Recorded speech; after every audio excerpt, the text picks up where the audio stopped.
మనకి ప్రభాస్ గారి darling movie అనే టైటిల్ పెట్టుకున్నందుకు ఆ పేరుకి ఎటువంటి తీసిపోకుండా సినిమా అయితే చాలా బాగా డీల్ చేశారు. చాలా బాగుంది. కామెడీ అంతా ఎలా వర్కౌట్ మనకి వాళ్ళు ట్రైలర్ ద్వారా ఇప్పుడు దాకా వచ్చిన కంటెంట్ ద్వారా వాళ్ళు మనకి ప్రమోట్ చేసింది ఒకటే, మంచి fun, full emotional fun ride అని అదే ఉంది. ఫుల్ గా ఫన్ ఉంది, ఎటువంటి డిసప్పాయింట్ లేదు, చాలా బాగుంది ఫన్ అయితే. ఎటువంటి వల్గారిటీ కూడా లేదు, చిన్న పిల్లల నుంచి పెద్ద పిల్లల వరకు కూడా నచ్చేటువంటి ఫన్ ఉంది. అంటే కాన్సెప్ట్ ఏందన్న మూవీలో?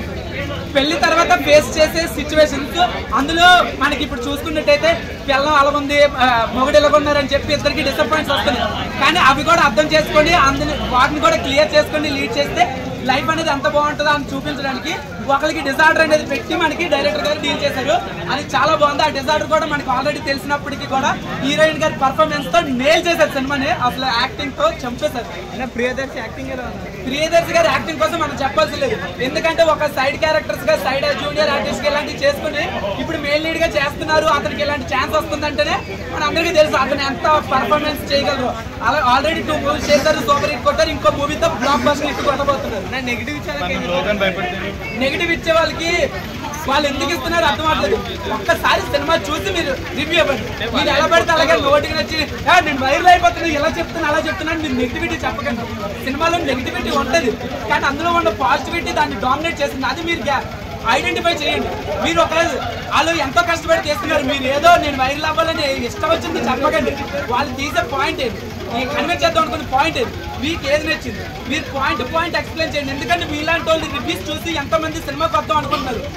నేనే చెప్తున్నా, మీరే అంటున్నారు బాధని. ఓవరాల్ గా చెప్పాలంటే ఈ సినిమా 10 మంది క్యారెక్టర్లు మెయిన్ క్యారెక్టర్లు పెట్టి ఇంతసేపు సినిమా తీసి కూర్చోబెట్టాడంటే సో ఓకే, చాలా ఎంతో బడ్జెట్ పెట్టి బేసిక్గా ప్లాట్ ఏంటి సార్? ప్లాట్ ఏంటి అంటే కాన్సెప్ట్ ఏంటంటే ఒక వైఫ్ ప్రేమిస్తాడు పోతుంది. నేను ఒకటే చెప్తున్నా, అపరిచితుడు సినిమాలో విక్రమ్ గారు ఎన్ని పర్సనాలిటీ చూపించారు అంటే 5 హత్యలు నేను చేయలేదు అవన్నీ నా అమ్మాయి క్యారెక్టర్లు ఎలా ఉన్నాయో ఇందులో హీరోయిన్ క్యారెక్టర్ మెయిన్ చెప్పాలంటే ఎర్రగా తీసేసింది నిజంగా. అలాంటి పెళ్ళ నాకుంటే 5 నిమిషాలు చచ్చిపోతాడు. నేనంటే అమ్మో అంత ఆత్మ ప్రియదర్శిగా పడ్డాడు, కానీ నేనైతే మాత్రం పడలేను, ఎవరో పడలేరు. నచ్చిన సేపైనా నచ్చిన హోటల్ తీసుకెళ్ళకపోయినా మా వాళ్ళు విశ్వరూపం చూపిస్తారు కదా, ఇందులో సేమ్ క్యారెక్టర్ తిరగదీసి చెప్పాలండి. యాక్టింగ్ 50% మ్యూజిక్ ఆర్ఆర్ అయితే మాత్రం మనకి జాగ్రత్తగా ఫేవర్ కనిపించింది. అంటే ఆ మ్యూజిక్ ఊపు వస్తుంది అన్నమాట. చాలు అది హైప్ సూపర్ హిట్ అని చెప్పను, కానీ వచ్చిన డబ్బులకి హీరో ప్రియదర్శి అయితే హీరోయిన్ నభా నటేష్ కానీ మొత్తం ఇది ladies oriented movie.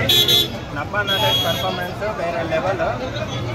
First half మొత్తం స్క్రీన్ ప్లే బాగుంది, ఇంటర్వెల్ ట్విస్ట్ తోటి ఇంకా బాగుంటుంది. సెకండ్ హాఫ్ కూడా మధ్య మధ్యలో వచ్చే సీన్స్ క్లైమాక్స్ వచ్చే ట్విస్ట్